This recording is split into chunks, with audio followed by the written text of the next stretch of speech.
Comme vous le savez, on produit un certain nombre d'études et de rapports à l'année. Et là, on a travaillé ces derniers mois sur une étude de prospective sur l'IA, les gains de productivité. Et avec le soutien de DataWorld, on a pu travailler sur cette mise à jour qui a eu un certain écho, puisqu'on a eu la chance de faire la une des échos il y a quelques mois. Et en fait, l'idée, c'était de travailler sur cette vision un peu macroéconomique. Je vais juste avancer le slide. Pour l'instant, il ne marche pas, mais je pense que c'est une question de Wi-Fi ou autre, je ne sais pas. Vous avez un deuxième clicker, quelque chose comme ça. Vas-y. C'est bon? Ouais. Très bien. Donc, en gros, dans chaque entreprise, vous avez des métiers. Chaque métier, une somme de tâches. Chacune de ces tâches est plus ou moins exposée à l'IA. C'est la première partie de l'équation. La deuxième partie, c'est la profitabilité par rapport à des IA disponibles, de mettre en place des IA sur certaines tâches rébarbatives et récurrentes. Après, vous avez du coup le saving sur le coût du travail et puis le ratio entre machine-outil et travail humain. Et ça, c'est des gains de productivité derrière sur 10 ans. Et donc, du coup, pour le CAC 40, on a analysé pour chacune des boîtes, du coup, l'exposition des tâches par entreprise et les gains de productivité dans une vision maximaliste et conservatrice qui nous permet, du coup, de voir, évidemment, d'un côté, des métiers de service, de l'autre, des métiers industriels. Voilà. Et évidemment, c'est pas du tout les mêmes niveaux d'exposition par rapport à l'IA et des opportunités bien sûr de gains de productivité et de croissance. Ce qui a retenu l'attention des médias il y a quelques semaines, c'est ce graphique où en fait on présente un peu sous forme de 3 tiers, on voit pas très bien là, les petits traits, mais en gros, vous allez avoir des boîtes de services à droite, comme Orange ou d'autres, où qui ont des gains de productivité qui sont assez importants. Et en même temps, vous avez des tâches, je pense au call center ou à d'autres métiers, sur lesquels, vous le savez très bien, les callbots ou les voicebots peuvent tout à fait avoir un rôle intéressant. Et puis après, vous avez des métiers de service au début, et puis en bas, des acteurs du luxe. On pense à Hermès. C'est sûr qu'on ne peut pas faire un sac à main avec un robot. Et donc, du coup, ça permet du coup de bien voir par rapport au secteur industriel l'exposition et l'opportunité. Donc ça, c'était la première partie de l'étude. Et dans la deuxième partie, du coup, on a creusé pour chacune des boîtes. Et là, on en a gardé 2 ensemble aujourd'hui. D'abord, le groupe Accor, sur lequel vous avez un niveau de gain de productivité qui est quand même assez intéressant. Voilà. Et puis, ce qu'on a fait, parce que c'est aussi notre boulot, c'est qu'on a indexé les enjeux de priorité d'IA par rapport à la vision qu'on appelle chez nous Now and Next, qui est en gros des chantiers à produire à 12 mois et 12-24 mois, et les chantiers next sont plutôt à 18-48 mois. Ça permet de mieux gérer la gestion des priorisations à mettre en place et de rendre digeste des sujets de transformation. Donc du coup, si on l'applique à Accor, on voit par exemple que dans la vision qu'on développe des maillons de la chaîne de la valeur, on est surtout sur 10 étapes de la chaîne de la valeur. Donc l'idéation, l'approvisionnement, la production, la logistique, et puis les secteurs qui nous intéressent aujourd'hui, donc le marketing, l'acquisition client. À chaque fois, on met en valeur, selon nous, des applications de l'IA qui seraient intéressantes à pousser pour accélérer l'entreprise, et à droite, le niveau d'urgence. Et puis, on continue sur la chaîne de la valeur avec la partie, effectivement, expérience client et vente, la partie service après-vente, et puis et derrière, la partie talent, gestion. Voilà. Donc là aussi, on voit quand même des leviers intéressants d'accélération et de priorisation. On prend maintenant un autre secteur qui est plus l'hospitality mais qui est le retail, avec évidemment le sujet du FMCG derrière, où on avait l'intervention de Carrefour qui était vraiment super ce matin. Pour ceux qui étaient là, c'était vraiment top. Et on voit effectivement là aussi des gains de productivité importants. On n'est pas sur le même niveau d'exposition des tâches. On est quand même dans un métier avec pas mal de logistique que Accor, mais assez intéressant. Et là encore, sur la partie, on le voit, des use cases avec la partie marketing acquisition. Voilà, l'hyper-personnalisation, on l'a évoqué avec LVMH, vous étiez là ce matin. Des sujets d'IA sur l'optimisation des campagnes, l'automatisation, effectivement, de la création de contenu, l'analyse des tendances. Donc, on a quand même pas mal de sujets sur lesquels on peut avancer.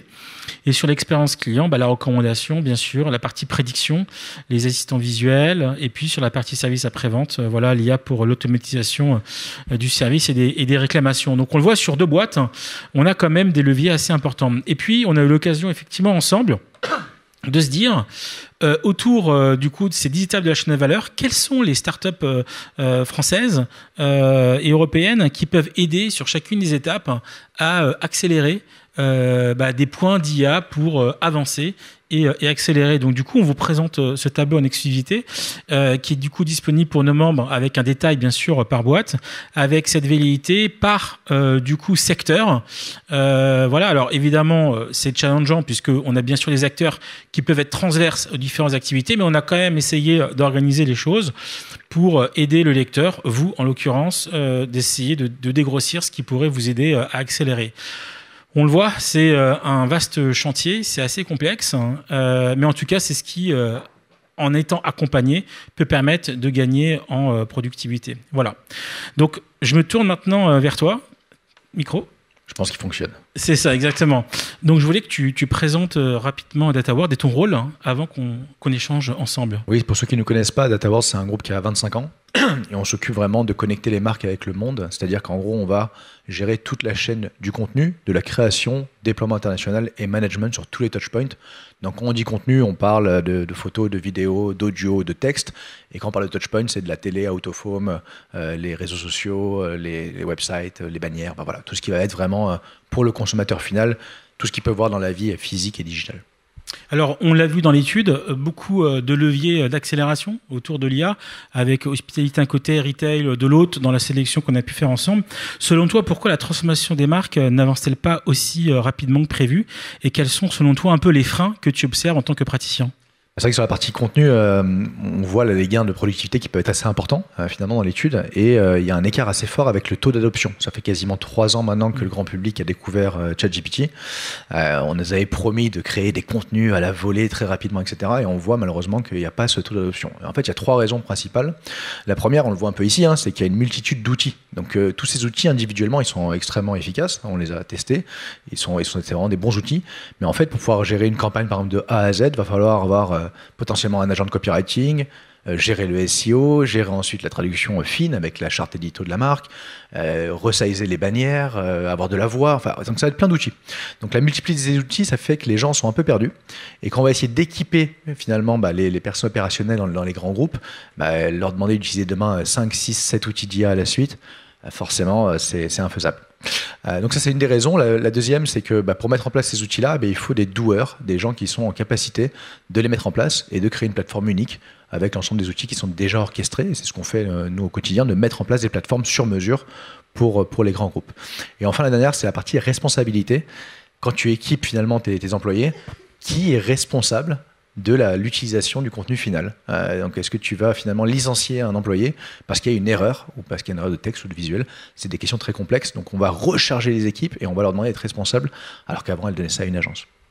Alors maintenant, revenons un petit peu à l'étude qu'on partageait tout à l'heure, et on va revenir du coup au secteur de l'hospitalité. On voit en gros les grandes mutations du secteur, des grands groupes comme Accor qui se réinventent. Comment vous accompagnez ces transformations dans cet univers?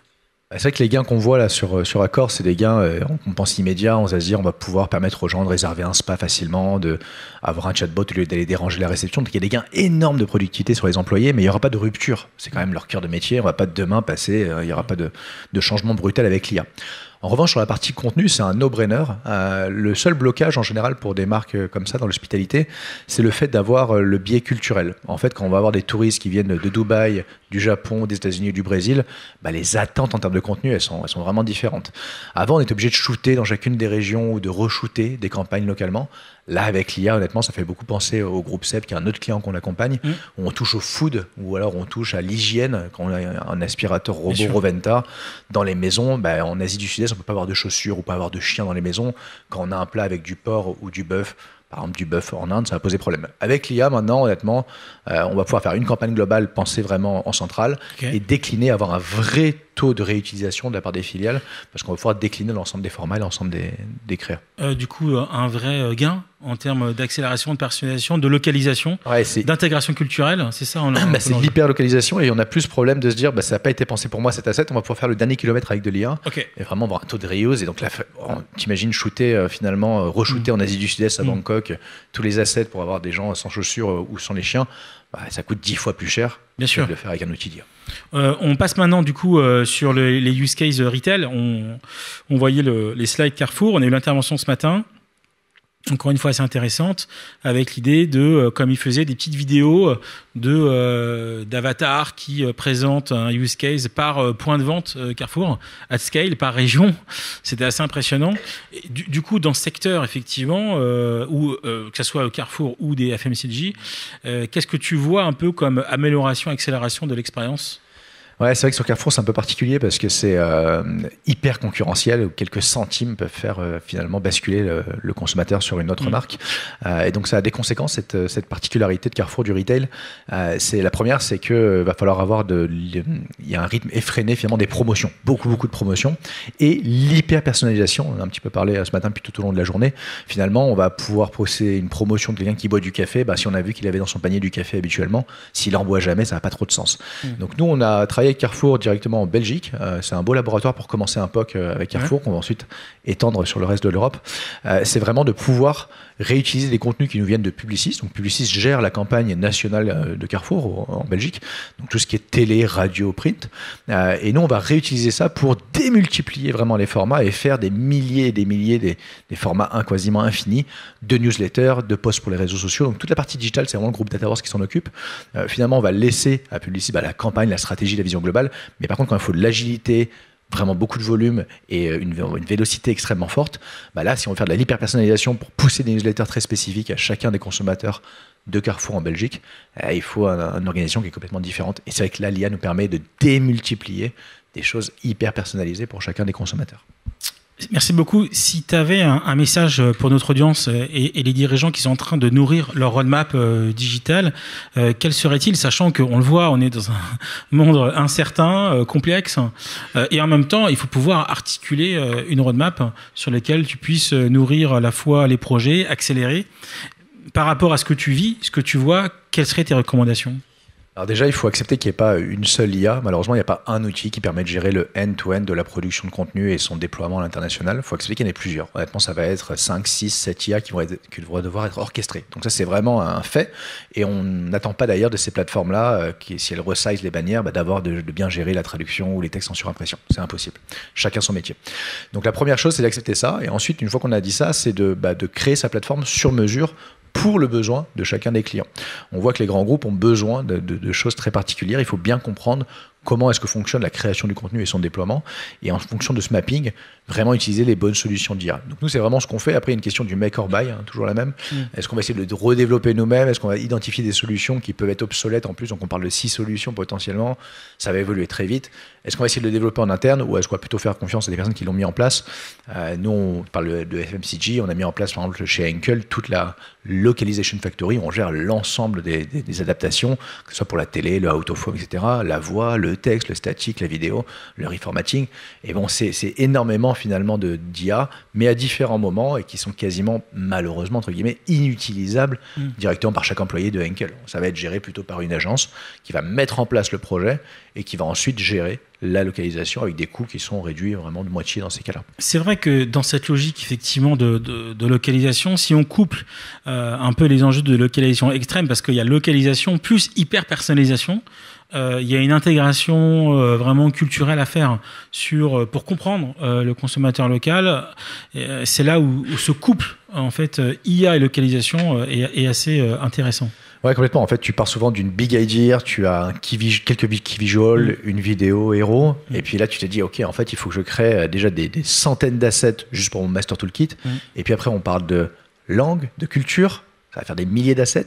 Et enfin, on va parler d'hyper-personnalisation de chaque individu. Donc, on parle potentiellement de millions d'assets maintenant. On vient de l'évoquer un peu sur le Carrefour Belgique. Comment j'ai la bonne newsletter pour la bonne personne, comment jouer vraiment, finalement, avec la data dont on a entendu parler toute la journée, de réussir à proposer quelque chose de vraiment extrêmement personnalisé et d'avoir un vrai impact sur l'engagement. Merci beaucoup pour ton témoignage. On peut l'applaudir. Merci.